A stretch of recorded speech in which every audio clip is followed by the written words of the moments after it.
क्या कुछ मामला था? आप लोग क्यों आज धरना दे रहे थे? आप लोग का वेतन शायद रुका हुआ था। हम लोग का वेतन 3 महीना से रुका हुआ है वेतन।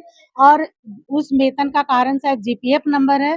तो हम ये चाहते हैं कि जिसको वेतन का प्रॉब्लम है वेतन दिया जाए, लेकिन सही रीति से दिया जाए। जो रूल्स है उस रूल्स के अनुसार हमारा जितना सैलरी है हमको वो वेतन दिया जाए। और हमारी जो जीपीएफ नंबर, जो ओपीएस जो लागू करना था, चाहे जीपीएफ नंबर हमको किसी भी तरह से जीपीएफ नंबर करके हमको नियमता हमको जो वेतन है उसे लागू किया जाए। कितने महीने से आप लोग का वेतन रुका 3 हुआ था? महीना से रुका हुआ है। तो अभी सांत्वना मिली है कि आपको 1 महीना का सैलरी दिया जाएगा, वो भी 10% काट के, और बाद में वो 10% दिया जाएगा। इसकी मैं मिलूँगी पदाधिकारी लोग के पास कि क्या सच है और क्या झूठ है, क्या करना चाहते हैं वो लोग। मैं फिर से मिलूँगी, मेरा ज्ञापन फिर से सौंपा जाएगा। मैं 1 सप्ताह का टाइम दूँगी। 11 तारीख को शासी परिषद की बैठक है, उसके अंदर कोई निर्णय लिया जाता है तो ठीक है, तो 11 तारीख को फिर हम ये धरना प्रदर्शन करेंगे। ओपीएस का क्या मांग था आप लोग का? ओपीएस एक लंबित मांग है, जिसे सरकार ने बहुत पहले ही लागू कर चुका है, लेकिन कुछ त्रुटियां, जो रिम्स के जो त्रुटि है, उस त्रुटि के आधार पे हमें ओपीएस लागू नहीं किया गया है। तो मैं राज्य की पेमेंट लेती हूँ, मैं राज्य की कर्मचारी हूँ, तो हम पर ओपीएस लागू किया जाए, ये डिमांड है। पूरा किए और चले जाते हैं। 3 साल होने के बाद डायरेक्टर को चेंज किया जाता है। लेकिन ये जो 3 साल में चेंज होते हैं, 1 साल तो आके काम समझते हैं, दूसरे साल करने लगते हैं, तीसरे साल हम लोग का रिम्स में इतना हम लोग को परमानेंट करने के बाद पैंच में रखा है, कोई नियमावली नहीं बना हुआ है।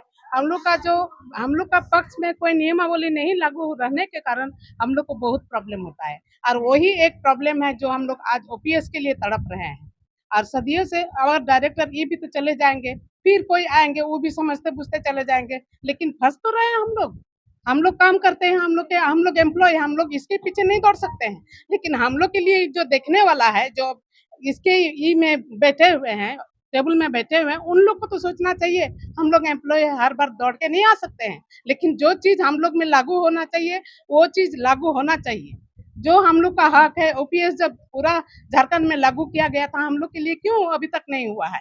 बहुत दिन हो गया, हम लोग उससे वंचित हैं और उसके लिए अभी भी हम लोग तड़प रहे हैं।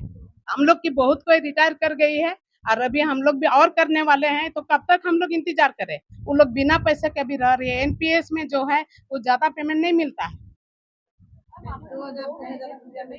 पेमेंट जो नहीं मिला है, हम लोग चाहते हैं कि जो गलतियां हो रही है, जैसे हम लोग की मेरा साथी जो कही कि जीपीएफ नंबर जो भी है, जो चीज के लिए प्रॉब्लम है, उसको जो प्रॉब्लम सॉल्व करके हम लोग को वेतन दिया जाए। हम लोग ये चाहते हैं। कष्ट तो हो रहा है, लेकिन अगर हम लोग के हित में होगा, उसमें जीपीएफ नंबर दिया जाएगा तो हम लोग इंतजार कर सकते हैं। लेकिन हम लोग को बशर्ते हम लोग को ओपीएस किया जाए और हम लोग को वही के साथ पेमेंट भी दिया जाए। हर बार जीपीएफ 3-3 नंबर के साल में साथ। जो डायरेक्टर चेंज होते हैं, तो एक डायरेक्टर होते बोले हम उस समय नहीं थे, ये हमारी गलतियां नहीं है। जैसा आज डायरेक्टर ने कहा है कि वो हमारी दो पहले की प्रॉब्लम थी, पहले के डायरेक्टर की गलती थी, तो हम उस समय नहीं थे। फिर ये डायरेक्टर चले जाएंगे, इनका काम अधूरा रहेगा, दूसरे डायरेक्टर रहेंगे, वो बोलेंगे कि मैं उस समय नहीं था, मैं फिर से ये देख रहा हूँ, ये हमारी गलती नहीं है। तो ये अपना गलती तो पहले, हम तो 2003 से काम कर रहे हैं यहाँ पे, तो हमारी गलतियों को समझने वाला कौन है? तो हमारा एक ही रास्ता बनता है कि हम अग्रेसिव इसलिए हो जाते हैं काम करते कि हमने इतने कम सिस्टर में इतने कम क्राइसिस सिस्टर किया, फिर भी हम लोग एक वार्ड में 100 से ज्यादा पेशेंट रहता है, वहां पर एक एक दो दो सिस्टर काम कर रही है, तो उनका जो हक का जो काम, हक का जो पैसा है, उनका जो अधिकार है, जिसने सरकार बहाल किया है, उसे भी हमें नहीं दिया जा रहा, तो हम लड़े कैसे? तो हम ड्यूटी करते हुए यहाँ पर आके ऑफिस में अपना काम के लिए दौड़ धूप करते रहते हैं। तो हमारा यही काम है कि मरीज को देखो, फिर अपना काम के लिए ऑफिस में दौड़ो। तो हमें खुद ही दौड़ना पड़ता है, वो ना कोई कर्मचारी हमारी बात सुनती है, ना कोई पदाधिकारी हमारी बात सुनती है। तो हमारा मात्र हमारा सहारा रह जाता है कि मैं धरना करूं, जिसके कारण आज हमारी ये बातें सुनी जा रही है। मैं रिम्स राजपत्रित कर्मचारी संघ की अध्यक्ष।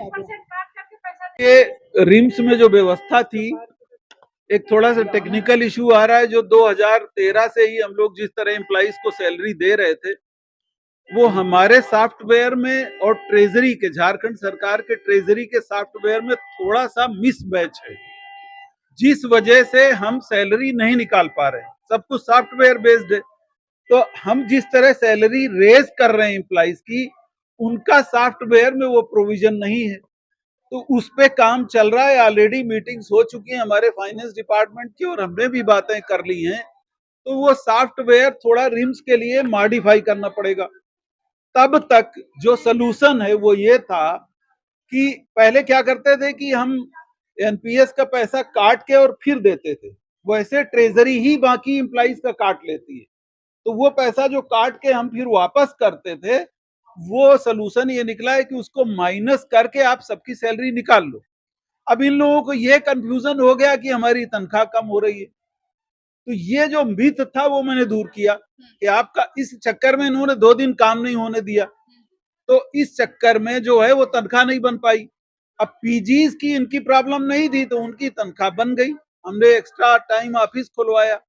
दूसरा जो टेम्परेरी आईडी थी, एक टेम्परेरी आईडी, किसी का भैया आइडेंटिटी होगा तभी तो तनख्वाह मिलेगा।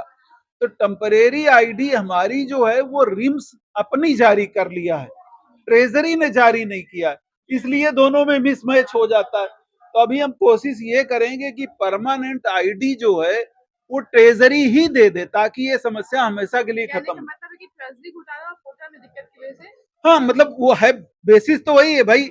जब घोटाला हुआ तो सब विभाग जागे, फिर वहां से ऊपर से आदेश आए कि आप सबकी आईडी चेक करो। तो बड़ा काम था और हमारे एस्टेब्लिशमेंट ने बड़ा काम किया, ऐसा नहीं है। वो सब लगातार step wise extra time office खोल के और आईडी कंफर्म करके फाइनेंस भेज रहा है, फाइनेंस फिर उसको कंफर्म कर रहा है।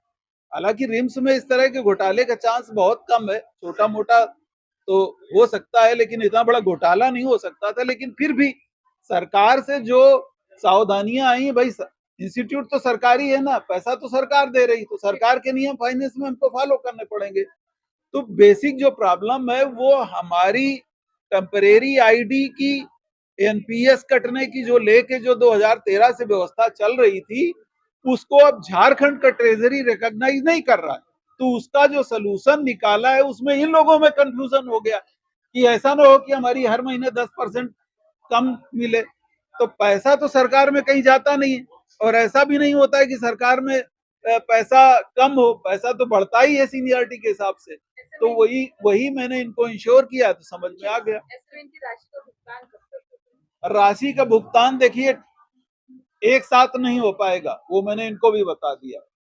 जैसे जैसे आईडी कंफर्म होती जा रही है जितने ग्रुप की, और उतनी फाइनेंस वाला जो है कंफर्म कर ले रहा है, उसका पेमेंट होता जा रहा है। और ये व्यवस्था हम जोर से लागू करने जा रहे हैं। आपके सामने एडमिनिस्ट्रेशन को फिर से बोल रहे हैं कि एक्स्ट्रा टाइम ऑफिस खोलिए, आईडी कंफर्म करिए, जिसकी जिस जिस ग्रुप की होती जाए उसकी सैलरी निकल। ठीक है।